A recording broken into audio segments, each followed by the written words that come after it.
Welcome to Chulbul TV.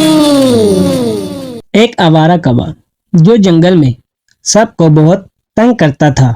सब इसकी ऐसी हरकतों से बहुत परेशान थे। एक दिन चुलबुल चिड़िया कालू कौवे की शिकायत लेकर अपने जंगल की सरदार चील के पास चली गई और कालू की शिकायत करनी शुरू कर दी। चील ने चुलबुल से कहा, तुमको कालू से इतनी शिकायत क्यों है? चुलबुल ने कहा, वो हर काम गलत करता है, हर वक्त मेरे घर के चक्कर लगाता रहता है। और तो और मैं जहाँ काम करती थी वहाँ भी मेरे बारे में गलत अफवाह फैला दी हुई है। मैं इससे बहुत तंग आ गई हूँ। तुम इसका कुछ करो, नहीं तो मजबूरी से मुझे ये जंगल छोड़कर जाना पड़ेगा। चील ने चुलबुल को तसल्ली देके भेज दिया। कुछ दिन ऐसे ही गुजर गए। चुलबुल बहुत परेशान थी। फिर इसने इस जंगल को छोड़ने का इरादा कर लिया और जाने लगी। इतने में टिंकू कबूतर इसके पास आया और कहने लगा, किधर जा रही हो चुलबुल? चुलबुल ने टिंकू से कहा, मैं इस जंगल को छोड़कर जा रही हूँ। टिंकू ने कहा, क्यों, क्या हुआ है? चुलबुल ने टिंकू को कालू कौवे से होने वाली परेशानी का बताया। ये भी बताया कि वो चील के पास भी गई थी, मगर चील ने इस मसले का कोई हल नहीं निकाला। टिंकू ने कहा, तुमको कहीं जाने की जरूरत नहीं, परेशान ना हो, हम मिलकर इसका कोई हल निकालते हैं। ये जंगल तुम नहीं, कालू को छोड़ना होगा। मैं जंगल के बाकी परिंदों को आगाह करता हूँ, फिर हम सब मिलकर चील की तरफ चलेंगे। टिंकू फिर मिट्ठू की तरफ चला गया।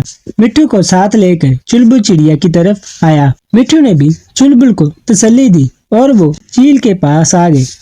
चील इनको देखकर हैरान हो गया। चील ने टिंकू से कहा, आओ आओ टिंकू, कैसे आना हुआ तुम्हारा? टिंकू ने कहा, हमने तुमको जंगल की सरदारी इसलिए दी थी कि जंगल में किसी परिंदे को कोई परेशानी ना हो, मगर तुम इस बात को भूल गए हो। चील ने टिंकू से कहा, नहीं नहीं, ऐसी तो कोई बात नहीं, हुआ क्या है? फिर मिट्ठू ने कहा, मैंने तुमको कहा था कि ये जंगल की जिम्मेदारी अच्छी तरह से निभा सकते हो तो इस पौधे को लेना। इस वक्त तुमने मुझे तसल्ली दी थी कि इस जंगल में तुम सब का ख्याल रखोगे, याद है तुमको?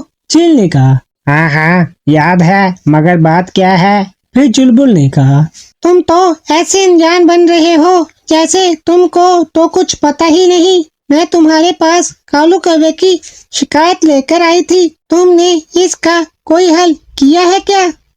और अब अनजान बन रहे हो जैसे तुमको कुछ पता ही नहीं। फिर मिट्ठू ने पूछा, अब बोलो, क्या किया इसका तुमने? चील खामोश रहा। फिर टिंकू ने कहा, तुम्हारी बोलती क्यों बंद हो गई है? बोलो, जवाब दो। चील ने कहा, तुम दोनों नाराज ना हो, बोलो क्या करना है?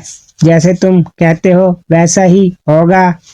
टिंकू ने चील से कहा, ये जंगल चुलबुल नहीं कालू कौवा छोड़ के जाएगा और ये काम जल्द ही हो जाना चाहिए। ये कहकर चुलबुल, मिट्ठू और टिंकू वापिस चले गए। कालू ये सारी बातें सुन रहा था। अगली सुबह चील कालू की तरफ आ गया और कालू से कहा, तुमने अपने साथ मुझे भी बदनाम कर दिया है, अब तुम ये जंगल छोड़ के चले जाओ, इसमें तुम्हारी भलाई है।